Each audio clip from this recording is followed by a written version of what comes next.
এলেন, দেখলেন, দলের বিপদে হাল ধরলেন। কেন উইলিয়ামসন নিজের ক্লাসটা দেখালেন কেবল।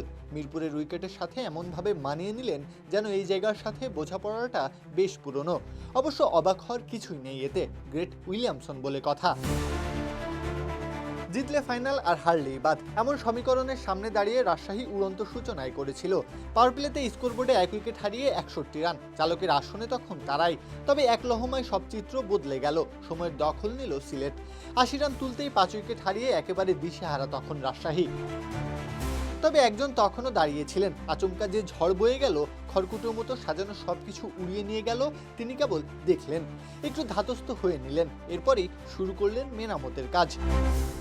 সকালে সূর্য দেখলেই বোঝা যায় দিনটা কেমন হতে যাচ্ছে। কাভারের ওপর দিয়ে মোহনীয় ছক্কা হাঁকিয়ে উইলিয়ামসন বুঝিয়ে দিয়েছিলেন আজকের দিনের ভরসা তিনি। সুস্বাদু বাদাম, তিল আর স্বাস্থ্যকর গ্লুকোজ সব মিলিয়ে প্রাণ পিনাট বার। প্রাণ পিনাট বার, স্মার্ট কিছু খাও।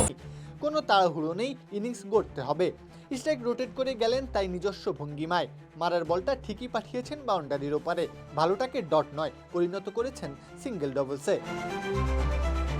জিমি নিশামের সাথে গড়েছেন 77 রানের দুর্দান্ত এক জুটি। শেষমেশ ব্যক্তিগত খাতায় রান এসেছে 38 বলে 45। এর মধ্যে বাউন্ডারি হাঁকিয়েছেন 3টি, 2টা 6 আর 1টা 4, অর্থাৎ 16 রান নিয়েছেন বাউন্ডারি থেকে।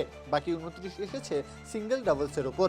আর দল পেয়েছে 165 রানের লড়াকু পুঁজি। উইলিয়ামসনের গ্রেটনেস যে এখানেই লুকিয়ে। কঠিন পরিস্থিতি সামাল দিতে তার থেকে ভালো কে পারে। উড়ে এসে বুঝিয়ে দিলেন আরও একবার কেন তিনি সময়ের সেরা নাম। প্রত্যহ কাব্য, খেলা 71।